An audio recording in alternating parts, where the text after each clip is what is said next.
place. You also just can't steal the planes like you could in GT5, which again just takes away from the fun in my opinion. Why can't I steal all the planes? I will say I do like the actual physical design of the airport. It's aesthetically pleasing and vibrant, which is pretty rare in GTA 4, not gonna lie. But it's just not enough to put it any higher, unfortunately. Leaving the FIA, next up we have Colony Island. I know. I'm hating on all the islands right now, but honestly, they just kind of stink, man. The real life Colony Island is based off Roosevelt Island, which is a super unique and interesting place, and it just falls completely flat in its GTA 4 counterpart. I understand size limitations definitely play a part, but they really just slapped four buildings in a cemetery and thought it's good enough. The biggest disservice, however, is the general aesthetic. As Roosevelt Island in real life, at least from the pictures, actually seems like it's a place that you want to go to. It's vibrant, it's colorful, and in comparison, Colony Island is bland and gray.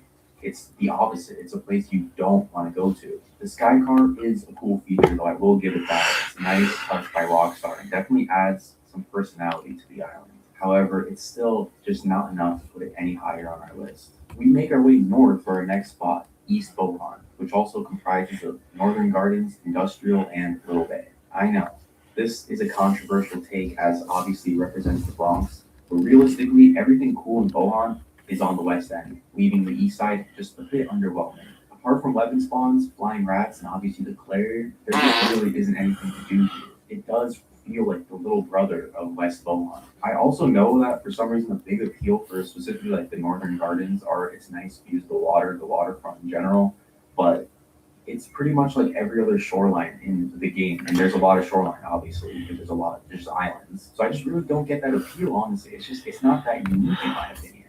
Overall, it's just not an appealing place to be, which I get it in a way because it's a more poor, rundown area. But as you'll see later on, there's plenty of places in similar levels of poverty that are a lot more interesting and rank a lot higher on the list. Shout out to the Albanian brothers, though, as Little Bay is the Albanian mob hideout in GTA 4. We get an Albanian flag in the comment section. We have to go across the whole map for our next location, Tudor, which also features actor and Normandy. Tudor is a declining industrial town filled with abandoned warehouses and small single-family homes. It's a combination of Elizabeth, New Jersey, and Kearney, New Jersey in real life. Tudor does feature in over 10 missions in the main story of GTA 4. Other notable locations include the diner, Pay and Spray, an internet cafe, a car wash, and a club. Unlike a lot of the previous locations, honestly there is quite a lot to do in Tudor, but every time I'm driving through, I just really don't like being here. And it sort of emphasizes the worst of GTA 4 graphics, in my opinion. Everything just looks bland and blends in together, and just not someplace I like driving through. GTA 4 kind of has this problem in general, and it does affect pretty much every single district on the map. But for me, it's just something that I really notice a lot more in Tudor, and for that reason, it can't come in any higher than it does. We head east to our next location, Meadows Park, which also features Meadow Hills, Willis, and Beechwood City. The main attraction is, well, Meadows Park, featuring the Monoglobe sculpture. It is based on the real life Unisphere in Flushing Meadows slash Corona Park in real life. Meadows Park is, in a way, an oxymoron, as the north is extremely wealthy, filled with beautiful houses and architecture, and the more south you go, the deeper into the projects you get. It also features a large Jamaican population, so shout out any Jamaicans watching. It does feature multiple missions throughout the main story, but after you finish the mission, there isn't really a need to go back, honestly, to this side of Dukes in general. The only thing that there really is the car wash, and that obviously doesn't cut it. I mean, that's obviously outside of visiting the Monoglobe and the surrounding area, but that's why it comes in pretty low on our list. For our next location, we have to get back on the boat and make our way towards Happiness Island. Okay. I know a lot of people are going to be upset because the Statue of Liberty deserves to be higher. And you know what I say to those people? No, it does not. Absolutely no, it does not, bro. Come on. The fact that it's even this high is honestly kind of crazy. I mean, it's literally a tiny island that's annoying to get to since you obviously can't drive there. Annoying to traverse because you just have to sprint around. I mean, yeah, you can pick up a moped, but I'm not doing that personally. But it does have a lot of importance when it comes to the story. Obviously, it's the final mission location, no matter which ending you choose. And obviously, who can forget the beating heart Easter egg, which wasn't annoying at all to get to, and I totally did not die like 3 times trying to get up here.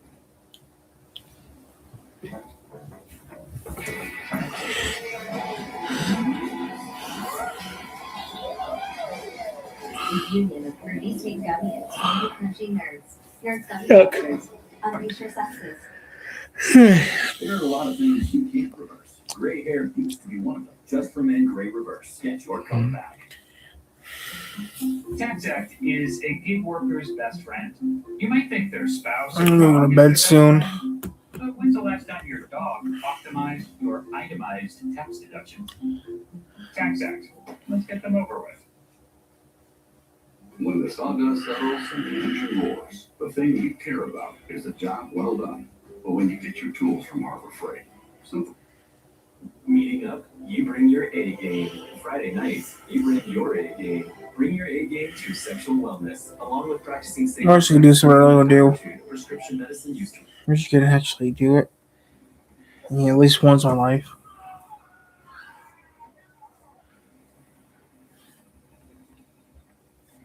Happiness Island speaks for itself in terms of its iconicness, obviously. It's a parody of the modern way of life and obviously the Statue of Liberty. But I just can't put it any higher since there's still not much to do here at all. And that's why it just comes in outside of our top 10. Heading back to Dukes for our next district, it's Steinway, which also includes East Island City, Cerveza Heights, and Bobo, aka beneath the off-ramp of the Algonquin Bridge overpass. That is a tongue twister. The area is roughly modeled after the northeastern neighborhoods of Queens, meaning it's a primarily working class area. Even though Steinway is included in many missions throughout the main story in GTA 4, there just isn't really much of a reason to visit after you finish this part of the game. It is laid out nicely, and that makes it pretty fun to drive through. It also doesn't look super bland aesthetically, which is good, but there's just nothing that really shines about this area, and that makes it it really is just an extremely average in pretty much every way, and that's why it deserves to be in the middle of our rankings. Following Steinway, we head to Algonquin for our next district, Northwood, which also includes East and North Holland. In real life, it represents Harlem and Inwood, so naturally the area is pretty poverty-ridden and deprived. Unlike East Bohan, however, it still carries a lot of personality in its infrastructure and layout, as well as having a better location and being on the main island. The area is also featured in many missions in the main story, as well as side missions. It also has other notable locations like the Auto Cowboys, the Internet Cafe, a clothes store, and obviously the safe house being Playboy X's penthouse. I honestly just really like this area.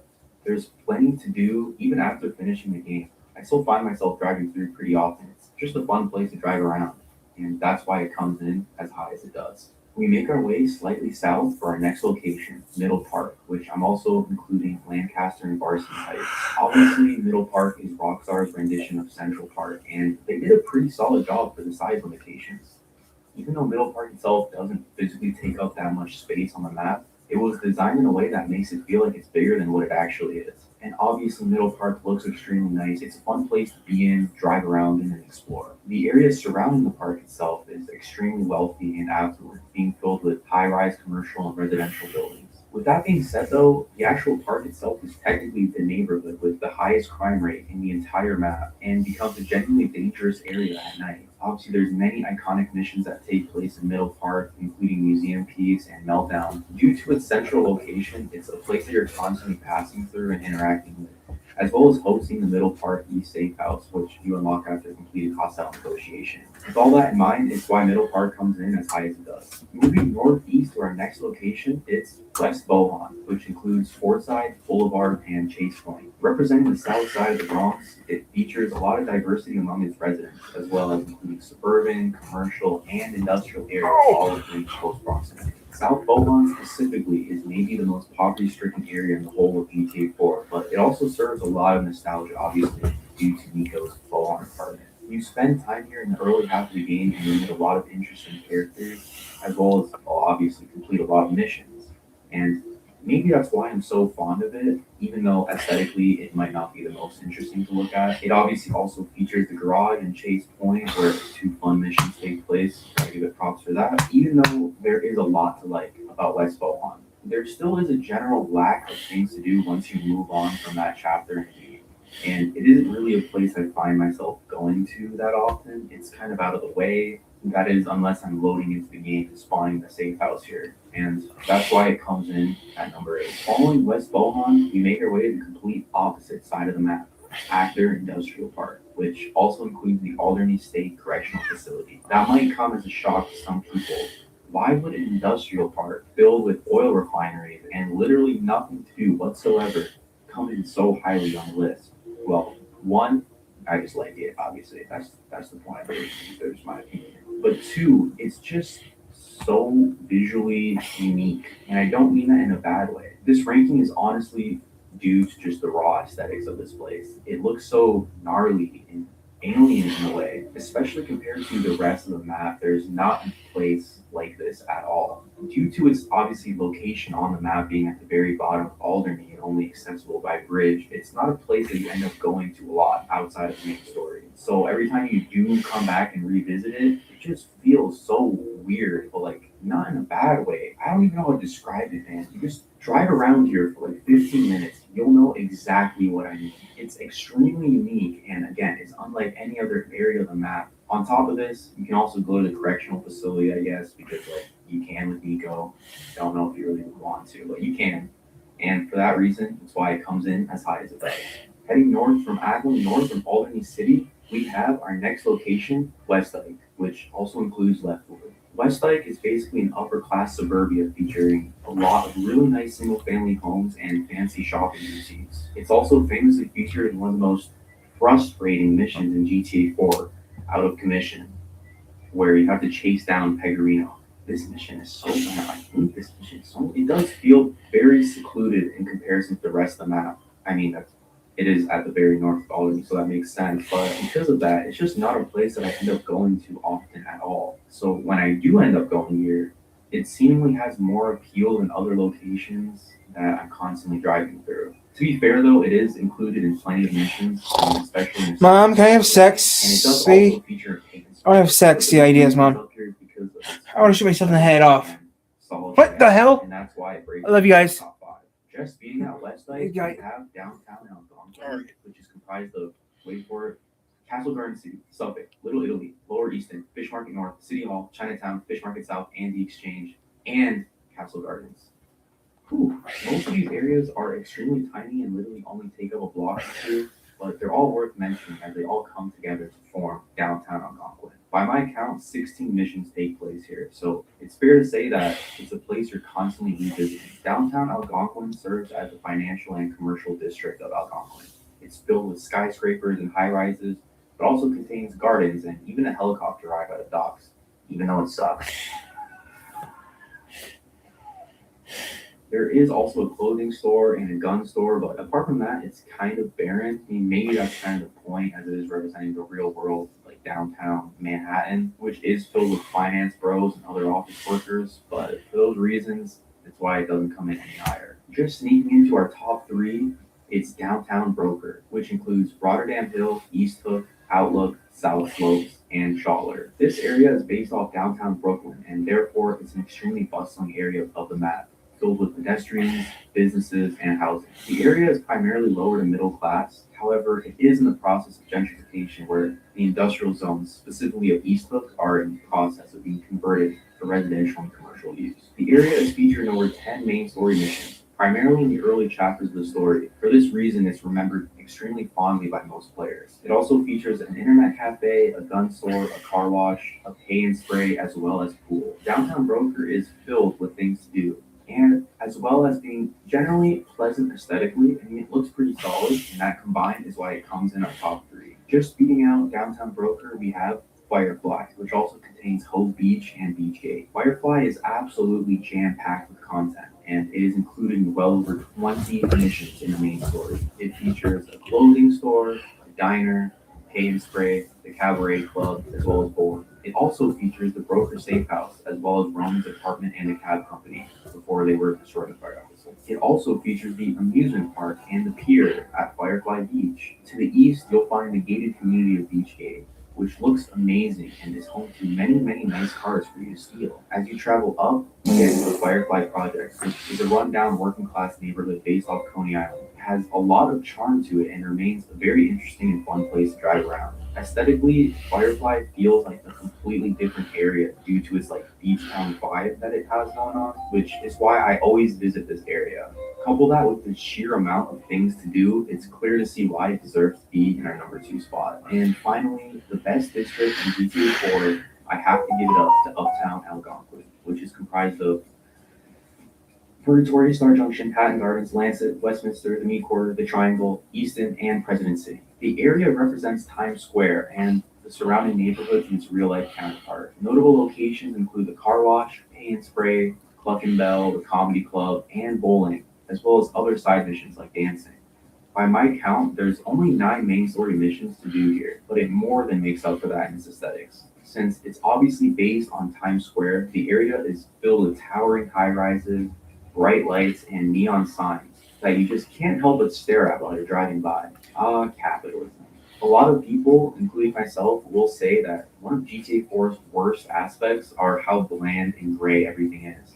And that's the reason I love Uptown so much, because it's one of the few areas that just does not feel that way at all. The permanent construction does make it annoying to navigate through sometimes, I'm not gonna lie, but it just doesn't even matter because of how nice the general area is. And that's why it's more than deserving of our #1 spot. And that's gonna wrap up today's video, guys. What do you guys think? And what would your list look like? Comment them down below, and while you're there, you might as well hit the like and subscribe button for more content like this. I hope you guys enjoyed the video. Bye!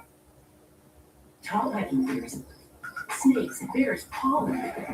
Pollen, not so much. Allegra, the fast, powerful allergy lamp with no brain fog due to drowsiness. Discover Allegra. It's a no-brainer.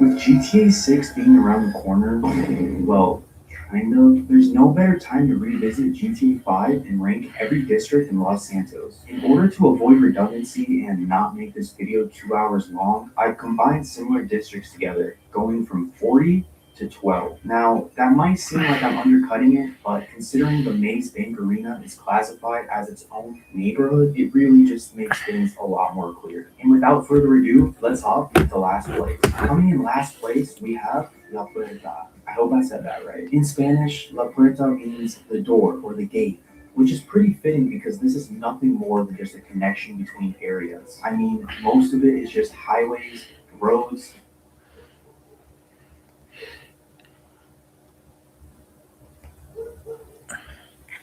Vice City is known for a lot of things. Its iconic depiction of Miami in the 80s. Its bright neon lights, beautiful cars, a massive beach. For some reason, it perfected the Rockstar open world game formula, and it deserves more credit than what it gets. Vice City will be 24 years old later this year, and what better way to celebrate its impact than ranking every district found in GTA Vice City.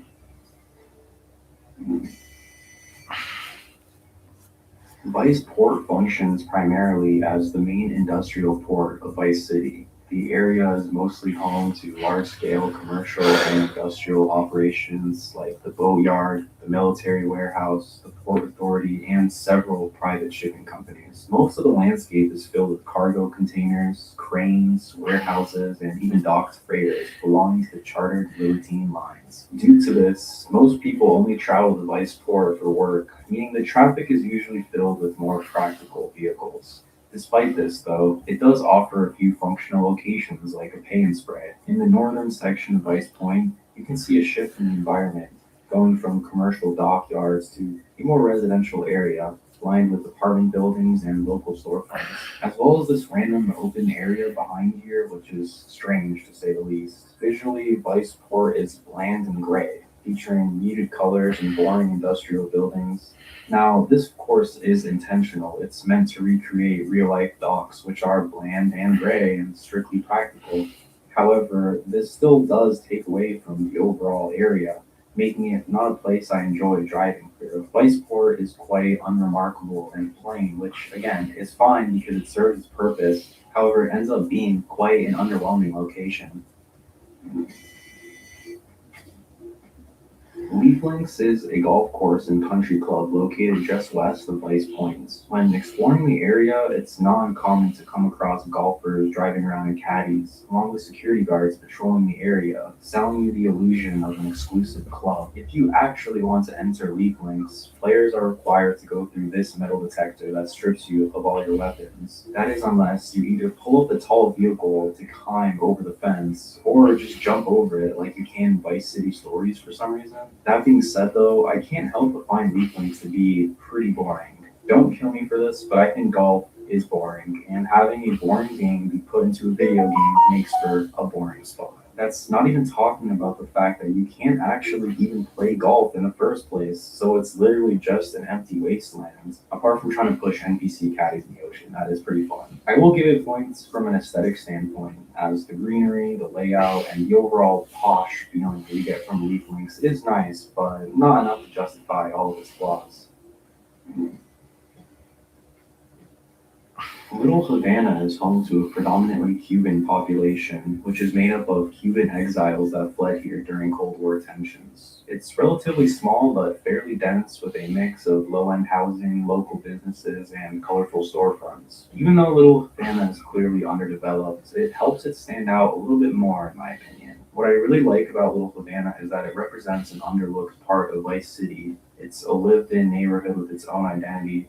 Doesn't feel touristy or fake. And bonus points because you can drive around on most of the routes in the area, which is definitely a fun feature. And of course, it wouldn't be a Vice City district without a random liminal open field behind some of the buildings. Little Havana overall is simplistic and down to earth, but that also makes it pretty enjoyable in my opinion.